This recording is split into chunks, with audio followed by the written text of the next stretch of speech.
Metal Deck de Acesco, el entrepiso que se adapta a todo tipo de estructura en una presentación de Al Oído.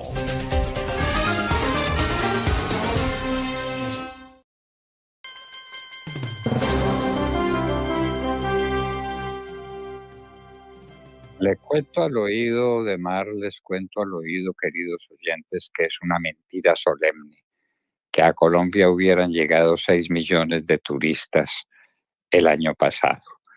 Petro mintió como ha mentido tantas veces. Ah, pobrecito hablador. 6 millones de turistas de Mar.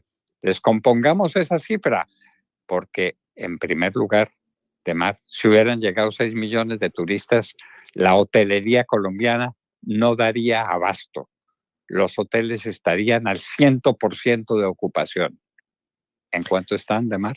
Doctor Fernando, le propongo que empecemos por escuchar qué fue lo que dijo Gustavo Petro respecto a los 6 millones de turistas y vamos a entrar con las cifras y a descomponer la cifra precisamente de la que él habla, de los 6 millones, que es equivocada como usted lo anticipa. Escuchemos y veamos qué fue lo que dijo Petro. Esto es el discurso ante el Congreso de la República, discurso improvisado. Ahí está, vamos. Porque el año pasado rompimos un récord. 6 millones de turistas extranjeros. Nunca se había alcanzado semejante cifra, con problemas, porque el perfil de ese tipo de turismo tiene que variar, y sabemos por qué. Porque viene en busca de otras cosas que no nos interesan, que la dignidad de esta sociedad no debe permitir, la dignidad de sus hombres y de sus mujeres.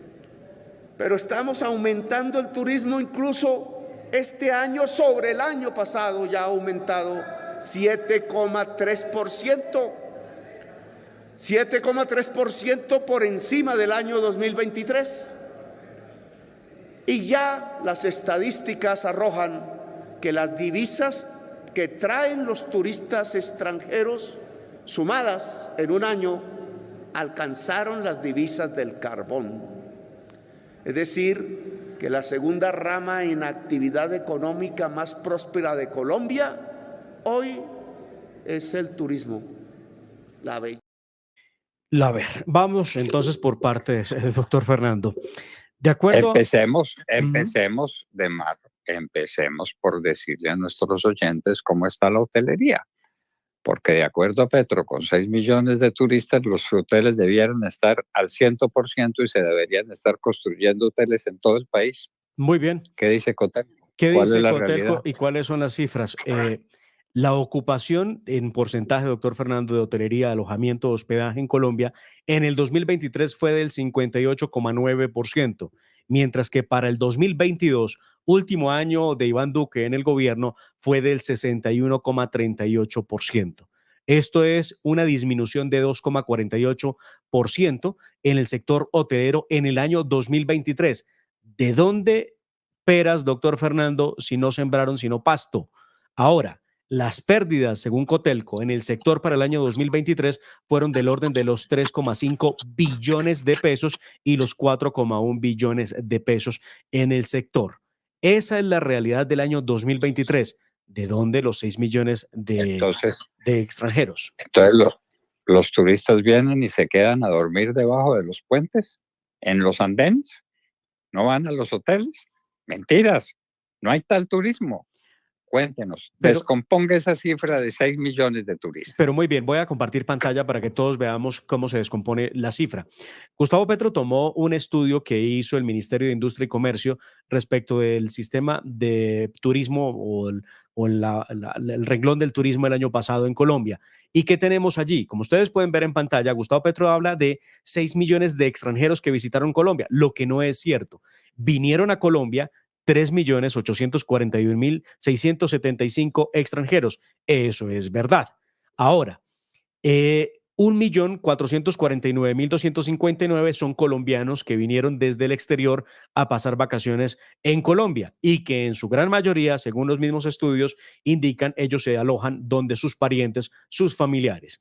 También tenemos que 233.650 eran venezolanos con motivo de descanso o de esparcimiento. Aquí, doctor Fernando, en esta cifra no se indica por cuánto tiempo, si hace parte de esa población flotante que constantemente ingresa desde Venezuela, que entra un día, mediodía a Colombia y se vuelve a retirar, o si realmente era gente que duró semanas en Colombia disfrutando del país.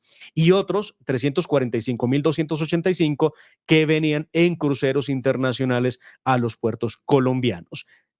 En suma, doctor Fernando, como ustedes ven en pantalla, no es verdad. Ningunos 6 millones de extranjeros visitaron a Colombia. Bueno, ¿y qué tal los venezolanos que vienen en plan de esparcimiento y de descanso? Vienen a comprar mercado, de mar, vienen a comprar mercado. La cifra de Petro es la cifra de los venezolanos que vienen por Cúcuta todos los días a hacer el mercado porque en Venezuela no hay que comer. ¿No es así? Es eso, y a eso de una vez súmele, doctor Fernando, el comentario de Gustavo Petro, donde habla del crecimiento de la economía y de la disminución de la pobreza en Cúcuta, a la que le reclama por no haberlo apoyado electoralmente. Y es que, bueno, Petro dijo que esos eran en gran parte por haber abierto la frontera Colombia-Venezuela. Pero, pues, ¿dónde está eliminando la pobreza? Él saca unas cifras, habla de más de 1,5 millones de personas que han salido de la pobreza y unos cuantos de la extrema pobreza en Colombia. Pero las cifras sí serán reales. Con este nivel, doctor Fernando, de incertidumbre que vive Colombia, con este problema de falta de inversión extranjera en el país por cuenta del gobierno Petro, por la caída de las exportaciones, que son renglones importantes, que no sé si el presidente Petro las está viendo a la par para poder dar esas cifras. De mar, de mar. El Producto Interno Bruto en cero, en cero. Lo que quiere decir que la renta per cápita está disminuyendo, porque ese Producto Interno Bruto se divide entre más gente. Pero además, han llegado casi 3 millones de venezolanos acá. ¿En qué está la renta per cápita en Colombia? Muy bien. Primer dato vamos a ver aterrador. eso. Vamos a ver eso, doctor Fernando. Perdóneme un segundo. Usted tiene que cae la industria, que cae la construcción, que cae el comercio y que cae la hotelería. Entonces, ¿dónde está el combate contra la pobreza? Explíqueme. ¿En qué queda? Pues, Quique, revisemos por favor el dato sobre la economía de la que Petro habló. Era un tema que se endilga directamente al post-COVID. Gustavo Petro, en medio de su discurso, habló de economía y le echó la culpa al COVID-19 y a la forma en cómo se manejó el COVID en Colombia y dijo que por eso estábamos como estábamos económicamente. Ya vamos a ver cifras, precisamente. Escuchamos qué fue lo que dijo Petro sobre el tema del dato económico y vamos a controvertirlo precisamente al revisar la tasa de crecimiento anual en volumen del PIB, porque allí queda demostrado que mientras estuvo Iván Duque, evidentemente hubo un aumento del PIB en Colombia, empezó en el 1,4% en el 2017, Duque en el 2018 con el empujón que traía Santos lo dejó en el 2,6%, lo subió al 3,2%, lo llevó inclusive al 10,8% y con Petro estamos en el 0,6%. Pero escuchemos qué fue lo que dijo Petro sobre el tema económico. Sería evaluar en año pasado o en este van a ser los 2 años del gobierno que ha pasado con ese esfuerzo. Y tengo que decir que nos encontramos con un estancamiento económico mundial, sobre todo suramericano, que el post-COVID golpeó el capitalismo mundial de una manera que no preveíamos. No solamente se paralizó en los años de la enfermedad, sino que aún no se recupera, no se ha recuperado desde el año 2008, pero el efecto inmediato después de la pandemia fue el crecimiento de los precios de los alimentos, conduciendo al mundo al hambre, el incremento de la pobreza mundial y el incremento, por tanto, de los precios en manera generalizada, que condujo a elevar las tasas de interés en el mundo y en Colombia. Muy bien, vamos a ver en pantalla, doctor Fernando, el gráfico que nos indica la tasa de crecimiento anual, esto desde el año 2006, para ver si es cierto lo que está diciendo Gustavo Petro. Que pongamos en pantalla, por favor, la gráfica que quiero mostrarle a la audiencia. Eso es, gracias.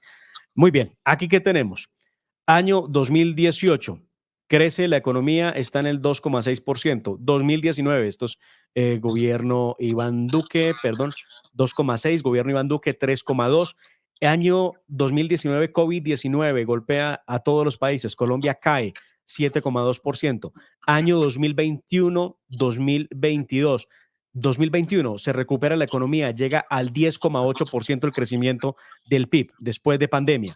Luego, año 2022, último año de gobierno de Duque y empieza el gobierno de Petro, desciende la economía al 7,3%. Año 2023, gobierno Gustavo Petro, 0,6%. Entonces, ¿de dónde sale Gustavo Petro a decir que desde el 2006 la economía cae y que particularmente cae y cayó peor por cuenta del COVID? Cayó por cuenta del COVID, no hay duda, se recuperó y Gustavo Petro la volvió a conducir al abismo. Esa es la Esa es la realidad. realidad. Sí, claro. Y estamos en el 0%.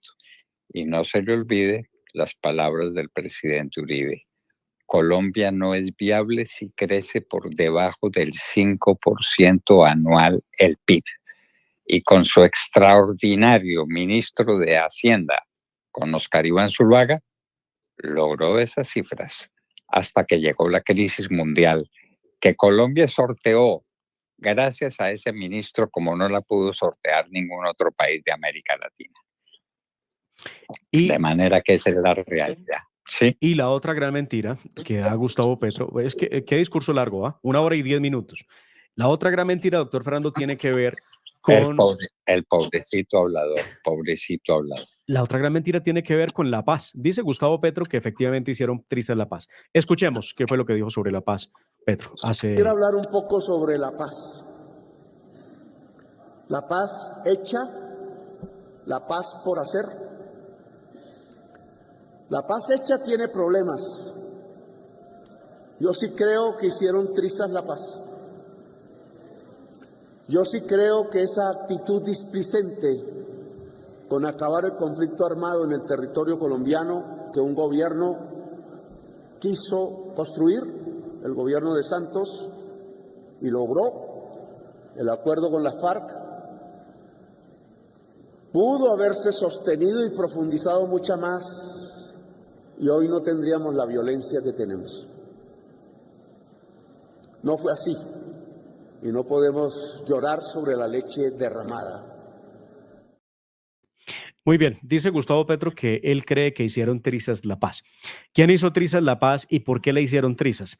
Si a fin de cuentas se ha invertido mucho más dinero en el acuerdo de paz de las FARC del 2016 que en cualquier otro acuerdo en la historia de Colombia. Veamos, por favor, esta gráfica de la Contraloría, aquí que por favor. La Contraloría ha hecho en su observatorio, ha hecho un análisis y balance de lo que se ha invertido en los dineros para el acuerdo de paz. Se ha invertido más de 77,45 millones, o sea, billones de pesos en la implementación del acuerdo al año 2023. ¿Escucharon ustedes bien las cifras? Sí, esos son como 4 reformas tributarias que nos hubiéramos ahorrado a los colombianos si no estuviéramos pagándole semejante extorsión a la guerrilla de las FARC. Vea usted, 77,45 billones de pesos. Dice Petro que hicieron trizas la paz, doctor Fernando. El que habló de hacer trizas la paz, el papel de La Habana fue el doctor Fernando Londoño. Doctor Fernando, lo que estoy mostrando en esta gráfica es lo siguiente. Cómo el gobierno de Santos en el primer año entregó 6,33 billones de pesos al acuerdo. En el 2018, con Iván Duque, 5,47 billones de pesos. En el 19 entregaron 8,53 billones de pesos. En el 2020, 8,38 billones de pesos. En el 2021, y es el dato más relevante, entregó el gobierno de Iván Duque 20,59 billones de pesos. Y aún así, ¿sabe usted cuánto entregó Petro en el 2023? 13,63 billones de pesos. El gobierno que más dinero le ha entregado a las FARC, primero pues porque logró tener 4 años completos, ni Santos ni Petro han tenido los 4 años completos, ha sido el de Iván Duque, el del gobierno del Partido Centro Democrático, que le entregó más plata que ningún otro gobierno a las FARC, y aún así se atreven a decir que desfinanciaron, que no dejaron plata, que dejaron la olla raspada y que no implementaron el acuerdo. Con un buen resultado. Y era que teníamos unas FARC, una terrible, una partida de bandidos regada por gran parte del territorio nacional. Pues bien, hoy tenemos 3 FARC. Ese es el resultado del acuerdo de Santos con las FARC. En lugar de una, tenemos 3 grupos de bandidos. Y tenemos, a lo que no se refirió suficientemente Gustavo Petro, el combustible que alimenta todas las guerras, el narcotráfico.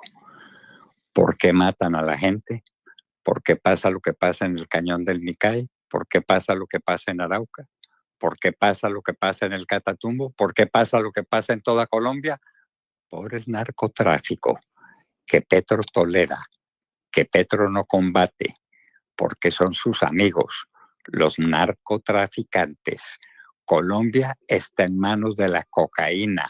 Repetimos en la hora de la verdad, el nombre del juego es cocaína. Y la cocaína la tolera Petro. Y entonces, ¿cómo la tolera? Porque lo ayudaron a elegir presidente de la República. Tenemos mucho más cocaína en unas cantidades fabulosas, destruyendo al mundo y destruyendo a Colombia.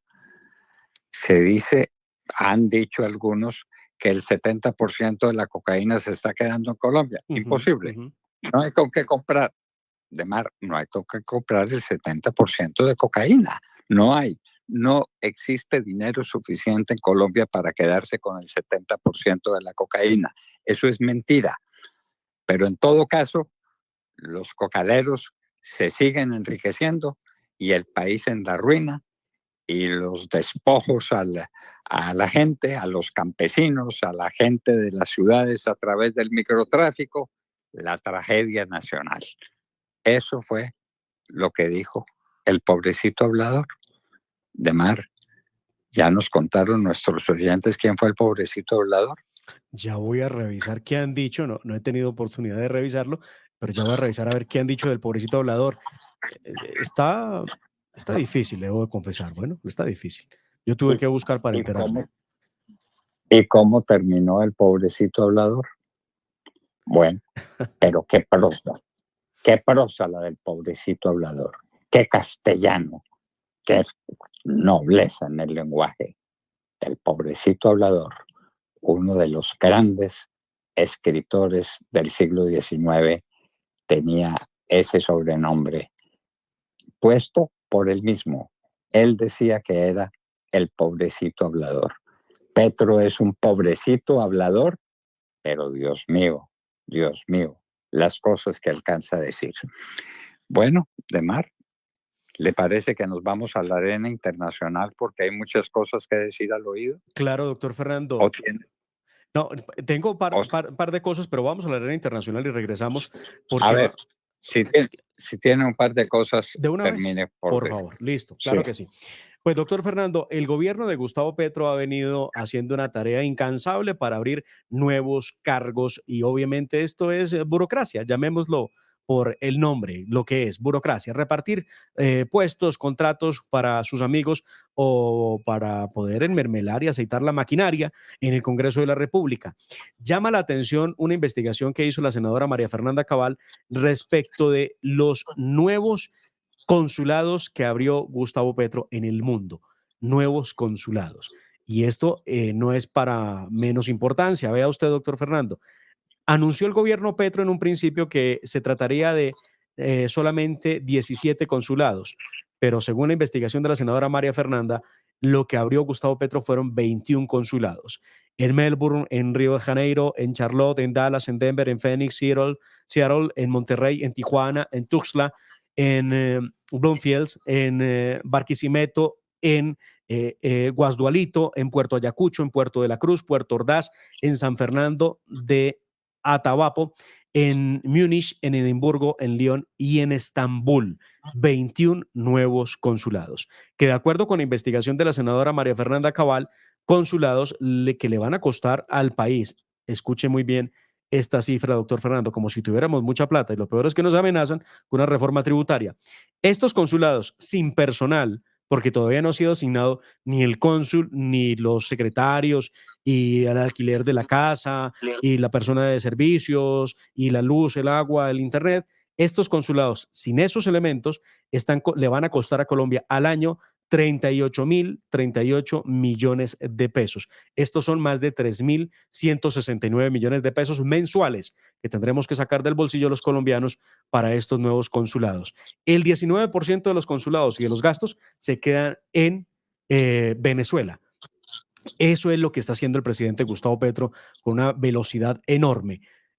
Abrir nuevos puesticos para los amigos. Eso es necesario. Bueno, y en la arena internacional la noticia que ha estremecido al mundo. Finalmente, el presidente Biden renunció a la candidatura presidencial. Lo hizo, pero lo hizo tarde. La situación del partido de los demócratas es delicadísima. No saben qué hacer. Se van con Kamala Harris. Kamala Harris era más fácil de derrotar que Biden, dicen las encuestas. ¿Qué va a hacer el partido de Biden? Biden los dejó en la estacada. Y ahora, desde su casa, donde tiene COVID, donde se está reponiendo de COVID, renuncia a la candidatura presidencial. ¿Qué va a hacer el Partido Demócrata? ¿Cómo va a enfrentar a Trump y a los republicanos el próximo noviembre? Esa es el tema del día para los analistas, para los especialistas y, por supuesto, para los políticos de los Estados Unidos. ¿Qué hará ahora el Partido Demócrata cuando Biden ha renunciado? Ese es el gran tema del día de marzo. Y, doctor Fernando, es un tema que tendrá que solucionarse o solventarse en cuanto antes, esto antes de que se acabe el mes de julio, que es como estaba planeado por parte de los demócratas, reafirmar si con el apoyo de Biden a Kamala Harris sería ella la candidata o si por el contrario llegan nuevos elementos. Se dice que hay una mano muy fuerte de Barack Obama en todo este movimiento, por supuesto, para determinar quién va a ser la candidata que enfrente a Donald Trump. Bueno, Kamala Harris probablemente. ¿Quién va a ser el vicepresidente? Los demócratas no saben qué hacer. Biden los dejó en destacada, como suele decirse. Y allá está, en su casa, con COVID-19. ¿Hombre de buen dejo? No. Lean a Baltasar Gracián. Hay que dejar a tiempo. Hay que saberse ir a tiempo. Eso no ocurrió. Y doctor, ¿Qué pasó? No, se me coló un audio de una portal. Doctor Fernando, es que estoy revisando lo que ocurrió en Maturín, lo que ocurrió con este fin de semana con María Corina Machado. Realmente apoteósico el apoyo de María Corina Machado. No sé si podemos que ir mirando las imágenes de lo que pasó precisamente en Maturín. Ahí está la multitud. Esto es impresionante. Qué cantidad de gente en Venezuela en apoyo en el cierre de campaña de María Corina Machado, doctor Fernando. ¿Qué va a hacer Maduro? ¿Va a ser capaz de robarse las elecciones? ¿Qué va a hacer después de las elecciones? Se dice de su viaje a Turquía para disfrutar miles de millones de dólares que se robó del pueblo venezolano. Tiene una casa soberbia en Estambul, probablemente se vaya para allá. En todo caso, elecciones en Venezuela. La Venezuela que exporta ciudadanos todos los días hacia Cúcuta para que con los dólares que les llegan, que les mandan de los Estados Unidos para que coman alguna cosa, vienen a comprar a Cúcuta el mercado que necesitan. Y esa es la clave del crecimiento económico de Cuba. El crecimiento económico de Cúcuta. De Cúcuta. Uh-huh. La lucha contra la pobreza es la miseria de los venezolanos. No es obra de Petro, es obra de Maduro, el crecimiento de Cúcuta.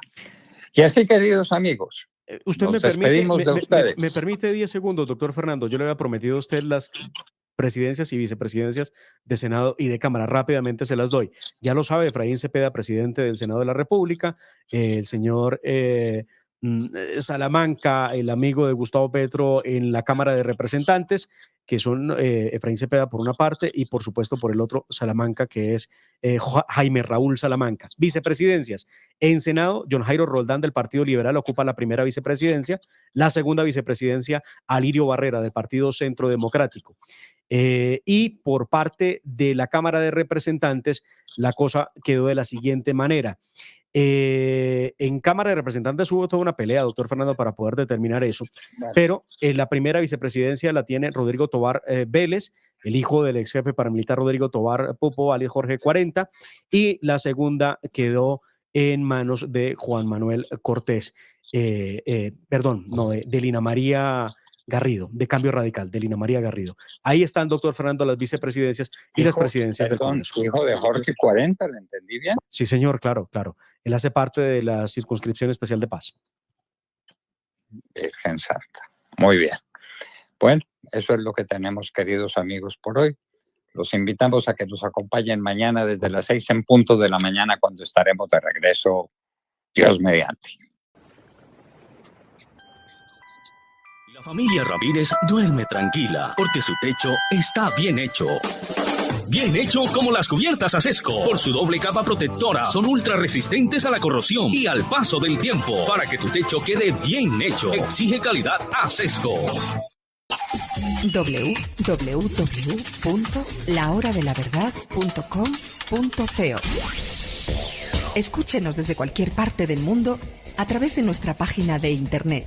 Opinión, deportes, cultura y entrevistas. Visítenos y participe.